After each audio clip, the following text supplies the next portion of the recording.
नमस्कार। ज्योतिष जीवन एवं कर्म पथ के सभी सदस्यों को महाशिवरात्रि पर्व की हार्दिक शुभकामनाएं। मैं डॉक्टर मनीषा पंडित अपनी समस्त टीम की ओर से आप सबका स्वागत करती हूं। आपके अपने वार्तालाप कार्यक्रम में मेरे साथ प्रसिद्ध ज्योतिषी अनुपमा दुबे तिवारी जी हैं, जो आपके प्रश्नों का उत्तर देंगी। स्वागत है अनुपमा जी। धन्यवाद मनीषा जी और हमारे सभी दर्शकों का हार्दिक अभिनंदन। महाशिवरात्रि के पावन पर्व पर आप सभी को ढेर सारी शुभकामनाएं। जीवन पद्धति में किसी भी कार्य को प्रारंभ करने के पूर्व शुभ समय का विचार किया जाता है, जिसके लिए पंचांग देखा जाता है। पहला सवाल पंचांग के संबंध में ही। पंचांग क्या है? पंचानाम अंगानाम समाहारा। 5 अंग कौन कौन से हैं? जी मनीषा जी, पंचांग काल या समय को नामांकित करने की एक प्रणाली है। पंचांग 5 अंगों तिथि, वार, नक्षत्र, योग और करण से मिलकर बना है, इसलिए इसको हम पंचांग कहते हैं। पंचांग से हम किसी दिन कौन सी तिथि है, कौन सा योग है, कौन सा करण है या चंद्रमा किस नक्षत्र में है, ये सब हम जान सकते हैं। त्योहार को किस दिन पड़ रहे हैं या कोई मुहूर्त जानना हो तो भी हम ये पंचांग के द्वारा जान सकते हैं।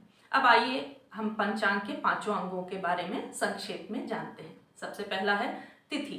एक तिथि 12 डिग्री की होती है। इसको ऐसे समझिए कि जब अमावस्या के दिन सूर्य और चंद्रमा बिल्कुल एक ही डिग्री पे, समान डिग्री पर होते हैं, उसके बाद जब चंद्रमा आगे बढ़ना शुरू करते हैं तो पहली तिथि शुरू हो जाती है। जैसे ही चंद्रमा सूर्य से 12 डिग्री दूर हुए, प्रथम तिथि खत्म हो जाती है, अब दूसरी तिथि शुरू हो जाती है। चंद्रमा सूर्य से 24 डिग्री के अंतर पे आए तो द्वितीय तिथि भी पूर्ण हो जाती है। यानी एक तिथि 12 डिग्री की होती है और ये 19 घंटे से लेके 24 घंटे की होती है। अब आते हैं वार। वार जैसा कि हम जानते हैं, रविवार, सोमवार, सप्ताह के 7 दिन ये वार कहलाते हैं। पंचांग का एक यही अंग है जिसमें कि सारे ग्रह इन्वॉल्व होते हैं। बाकी सब में हम सिर्फ सूर्य और चंद्र की स्थिति से ज्ञात करते हैं। फिर आता है नक्षत्र। जैसा कि हम जानते हैं 27 नक्षत्र हैं। तारों का एक समूह जो एक आकृति बनाते हैं, यही आकृति नक्षत्र कहलाती है। इनकी एक अपनी अलग एनर्जी होती है। तो चंद्रमा जिस नक्षत्र के पास से गुजरते हैं उस दिन वही नक्षत्र होता है। अब आते हैं योग। योग सूर्य और चंद्र के आपस में किसी खास डिग्री पर होने से ये बनता है। कुल योग 27 होते हैं। इसके द्वारा हम पर्पस ऑफ लाइफ, हमारे जन्म लेने का क्या पर्पस है, ये भी जान सकते हैं। आखिरी हुआ करण। एक तिथि को हम 2 करण में विभाजित कर सकते हैं, यानी एक तिथि में 2 करण होते हैं। पहला पूर्वार्ध, दूसरा उत्तरार्ध। करण की संख्या कुल 11 होती है और ये रिपीट होते रहते हैं। करण के द्वारा हम ये देखते हैं कि किसी को कितनी सफलता मिलेगी या किसी को कितने धन की प्राप्ति हो सकती है। तो ये थे पंचांग के 5 अंग। श्री मनोज गुप्ता जी का है। इनका पूछना है कि कोई भी ग्रह अपने घर को देखता है तो उसके भाव में वृद्धि करता है। इनके धनु लग्न में दूसरे घर का स्वामी शनि 12वें घर में बैठा है, जो अपनी तीसरी दृष्टि से दूसरे घर को देख रहा है, तो कैसा परिणाम देगा? मनोज गुप्ता जी ने सही कहा है कि ग्रह अपने घर को देखते हैं तो उसमें वृद्धि ही करते हैं, परंतु सभी ग्रहों का एक अपना नैसर्गिक स्वभाव होता है जो वो किसी भी परिस्थिति में नहीं छोड़ते हैं। धनु लग्न में शनि द्वितीय और तृतीय भाव के स्वामी हुए। द्वितीय भाव के स्वामी होकर व्यय भाव में बैठना यानी व्यय को बढ़ाते हैं, परंतु उनकी शनि की तीसरी दृष्टि द्वितीय भाव पर होगी, इसलिए व्यय में कमी होगी। जो इनके पैसे कोर्ट कचहरी या पेनाल्टी देने में खर्च हो सकते थे, शनि उस पर जरूर रोक लगाएंगे। परंतु जो जहाँ रिश्तों की बात आएगी वहाँ जरूर आपस में पारिवारिक सदस्यों में मनमुटाव हो सकता है। इनकी वाणी में कटुता आ सकती है। हम ऐसा कह सकते हैं कि शनि जो है वो जो भौतिक सुख होंगे द्वितीय भाव से संबंधित उसको तो देंगे, उसमें कोई कमी नहीं करेंगे, परंतु जहाँ भावनाओं की बात आएगी वहाँ जरूर कमी आएगी। इनको आंखों से संबंधित परेशानियां भी हो सकती हैं, परंतु वो ठीक भी हो जाएंगी। तो ये एक जनरल बात हो गई। अगर द्वितीय भाव पर गुरु की दृष्टि हो गई तो ये सब कोई दिक्कतें नहीं आएंगी। सिर्फ शनि की दृष्टि ये कह सकते हैं कि हमारे रिश्तों में थोड़ी सी कमी लाएगी। सवाल श्री अमरेंद्र चौबे जी का है, ये बिहार से हैं। इनका विपरीत समय चल रहा है, उचित दिशा निर्देश दें जिससे इनके जीवन की परेशानियां दूर हो सके। अमरेंद्र चौबे जी की पत्रिका सिंह लग्न की बनती है। लग्न में ही सूर्य और शुक्र हैं। कर्क राशि है। तत्वतः लग्न और राशि में भिन्नता है। लग्न इनका अग्नि तत्व का है, राशि इनकी जल तत्व की है। गुरु इनके पंचमेश और अष्टमेश होकर दशम भाव में बैठे हैं। पंचम से देखें तो गुरु अपने भाव से छठवें भाव में बैठे हैं और अष्टमेश का दशम भाव में बैठना कार्य के लिए अच्छा नहीं माना जाता है, इसलिए कार्य क्षेत्र में इनके उतार चढ़ाव रहेंगे ही। पिछले 1-1.5 वर्ष से इनका समय अनुकूल नहीं चल रहा है, लेकिन आगे आने वाले समय में स्थिति में थोड़ा सुधार होगा। हो सकता है अक्टूबर-नवंबर तक ये अपना कोई नया कार्य शुरू करें। सूर्य की अभी महादशा चल रही है, इसके बाद इनकी चंद्र की महादशा आएगी जो 12वें भाव में बैठे हुए हैं।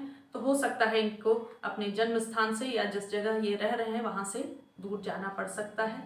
इनको मैं कहूँगी कि प्रभु की शरण में रहिए, सूर्य को नियमित अर्घ दीजिए, एक नियत समय पर अर्घ दीजिए और दुर्गा जी की उपासना करिए, या आपको जिस भी देवी देवता में विश्वास हो, जिनकी आप पूजा करते हो, उन्हीं की पूजा पूरे मनोयोग से करिए।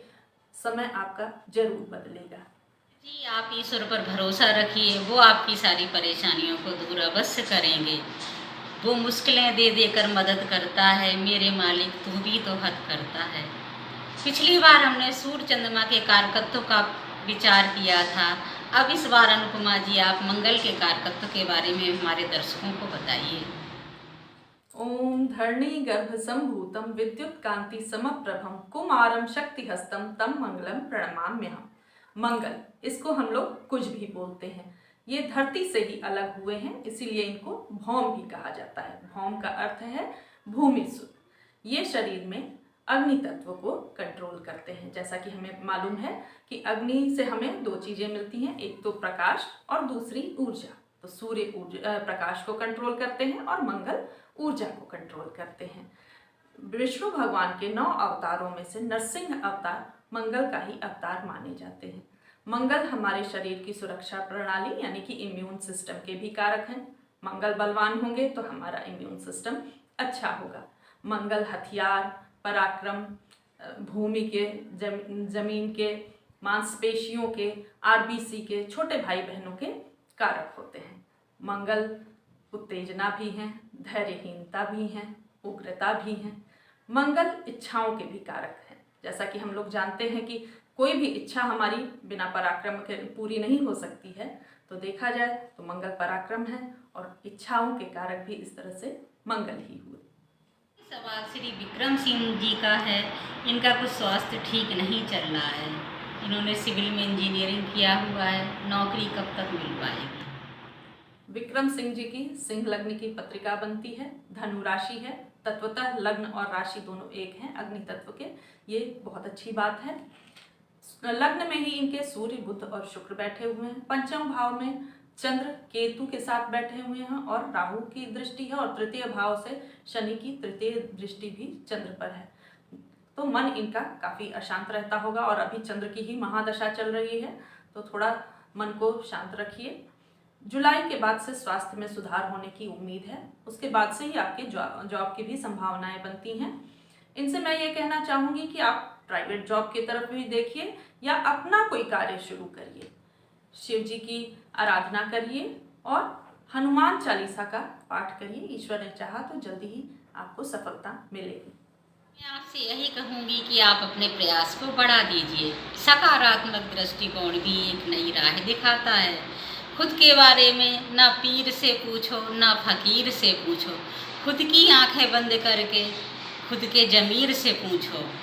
बहुत बहुत आभार अनुपमा जी, आपने हमारे दर्शकों के लिए अपना अमूल्य समय निकाला। दर्शकों से भी आग्रह है कि अपनी प्रतिक्रिया के साथ ही अपने सवाल भी कमेंट बॉक्स में लिखें। आगामी कार्यक्रम में अनुपमा जी द्वारा जवाब दिया जाएगा। धन्यवाद। मनीषा जी, आपका और हमारे सभी दर्शकों का बहुत बहुत धन्यवाद। हमारे दर्शकों से ये आग्रह है कि अपने सुझाव आप हमें ज़रूर दें ताकि हम अपने कार्यक्रम को और भी बेहतर बना सकें। धन्यवाद।